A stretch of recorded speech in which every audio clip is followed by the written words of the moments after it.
Okay then, so my English Civil War Army that I collected for Impetus Baroque, collected this back in 2015 and 2016. As I said in my last video, I think that this was our club project, and we all collected a small army each, and when added together we could fight some pretty big battles. We didn't play it as much as we should have done, I don't think. We gave up on it a little bit too early, or we didn't really give up on it, we got distracted by other shiny things, as you do. But yeah, I went for the Royalists in the end, and it's quite an early English Civil War period, so lots of different coloured coated regiments and things like that. So without further ado, then I'll quickly go through them and show you what I've got. So in the centre there we've got the foot regiments. Each regiment it consists of 3 bases. Let me just move this commander out of the way. So each regiment then consists of 3 bases. So you've got 2 bases of shot and 1 base of pike in the centre. Bases of shot got 8 figures on it. Oops, 8 figures on each. Let's see if I can get that to focus. Yeah, painted quite simply, I guess. Obviously a red-coated regiment, and this is actually Earl Rivers' regiment of foot. Red-coated regiment with the black flags, and then the actual pike block itself then has got 12 figures on with 3 ranks. I think it looks quite good. I went for the 3mm MDF bases as well, big thick chunky bases. It kind of suits the pig figures for some reason. I quite like it, big chunky bases. But yeah, there's that. So that's Earl Rivers' regiment, and then next to them in the white coats, that is, just trying to zoom in slightly. Yeah, in the white coats there, that is John Talbot's, no, Lord Byron's regiment of foot. This is one that I couldn't find much information about. Ended up just doing them as a white coated regiment. But I think you can get away with it with the early period English Civil War, because not a lot's known about it really.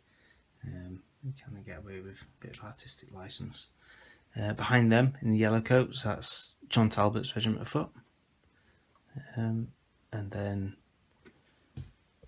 next to them there, that's Charles Gerard's regiment of foot, blue coated regiment. It's quite a famous regiment, that one. Always seems to appear in English Civil War armies for some reason. I made that a veteran regiment. And then behind them at the back there, that's Ashley's regiment of foot in the green. Now that Ashley's regiment of foot I couldn't find any information about really, other than the flags that I found, which were green. So rightly or wrongly, I just painted them all green. As I said, it's kind of the early period, so you can probably get away with it. The green in my army anyway. And then some artillery, so that's a light gun. Yeah, nice models of Peter Pig, especially the artillery pieces and things like that. I've got a few World War II guns from Peter Pig, and I think they're really good. Yeah, there's the light gun. And we've also got a heavy gun. There it is. As you can see, it's quite a bit bigger. Big old cannon. Yeah.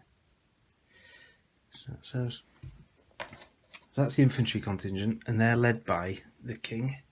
So there's King Charles I. His little goatee beard there, look. There's his flag. I just gave him a couple of like a foot command set next to him, just on his base. That's one thing about Impetus Baroque that's different from Impetus, is the commanders on separate bases, which is I prefer, to be honest. So yeah, there you go. So that's the foot contingent, and then moving on. Let's move the camera forward slightly. What we've got there, we've got the first of the cavalry wings, as such. So led by Prince Rupert. There he is there, on his white horse, and there's his dog, Boy.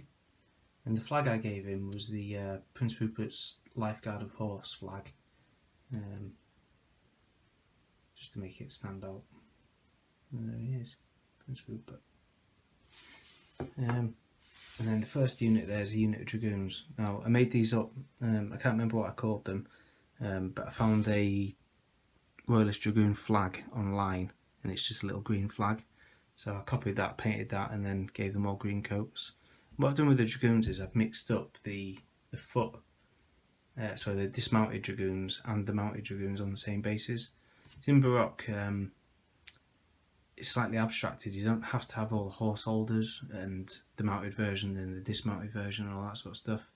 What you can do is have much deeper bases and try and replicate it on there. But what I did, I just used the same standard size base and just mix the figures up on them, because it makes no difference really, in fact at all, to gameplay. So I think it looks alright, and they look different to normal cavalry, so you know what they are.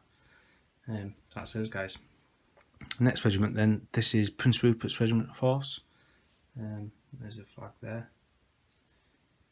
These are heavy cavalry, so these are classed as trotters. That's focusing properly. Yeah. And just to make these look different, what I did was I gave each base has got at least one fully armoured cuirassier on there, just so that I know at a glance that this is a heavy cavalry regiment. And a lot of them have got hats instead of helmets. I know that both sides would probably have been the same. It's a bit of a myth that the Cavaliers all wore hats and then the Roundheads all wore helmets. But just to make them look different, I suppose I just went with lots of hats. There you go. Peter Pig figures are actually really nice figures. There you go, there's those. And then behind them we've got the Prince of Wales's regiment, and these are gallopers. These are slightly faster moving. There's a flag there, Prince of Wales's regiment, and this is a red coated regiment. A lot of them have got breastplates on and stuff as well though, so they did have they were quite armoured. And then behind them we've got the Queen's regiment, which is another galloper regiment. Let's quickly show you the flag on there. There's the Queen's, the blue coated regiment. So what I quite like about the early English Civil War armies, all the regiments were different colours, all the coats and things like that. It's makes your army quite colourful. So that's that first division anyway. So you've got a unit of dragoons there and then 3 regiments of cavalry, led by Prince Rupert himself. And then the second cavalry wing, such, is led by Prince Maurice, which is Prince Rupert's brother.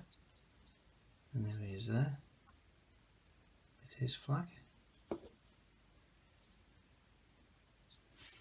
And then another unit of dragoons, again all mixed up on the same bases. I even managed to make a horse holder on this base. It's a spare artilleryman that I had. I put him next to a horse without the rider on, as if he's a horse holder. I think it's the same figure that is on this artillery base. See that guy there holding the barrel cleaner stick thingamabob? So I cut that off and made it look as if he's holding a horse.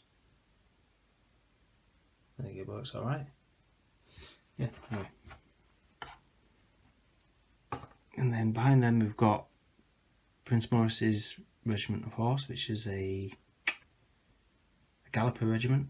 So another fast moving regiment in blue coats. And then behind them you've got the King's Lifeguard of Horse. And again these are another trotter regiment, so each base has got a fully armoured guy on there to make them look different. So if that's a little bit dark, struggling with the light in here. It's one of those overcast North Yorkshire days. Surprisingly enough, it's not raining for a change, but it's still quite overcast.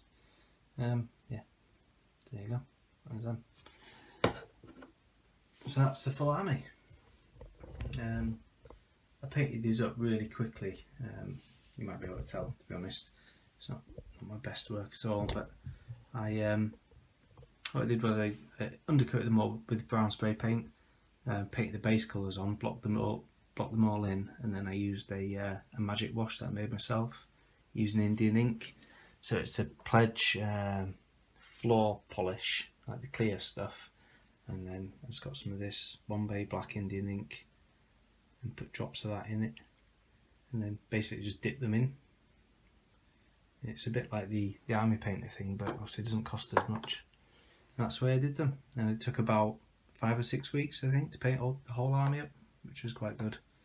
So there you go, there's my English Civil War army. Sadly, it's underused. I'd like to get them on the table again soon, which would be pretty good. We're looking at, as a club, we're looking at pike and shot from Warlord Games, and we're also thinking about Simon Miller's upcoming rules called For King and Parliament, which is a variant of To the Strongest rules, which is on grid using cards and things, which might be quite interesting. But also, again, we're looking at Baroque again as well. And we'll see where we go from there. I might expand this army. I might even get a parliamentarian army to oppose it, so I've got both sides. But we'll see. We'll see. Anyway, thanks very much for watching. I'll speak to you all again soon. Okay, bye bye.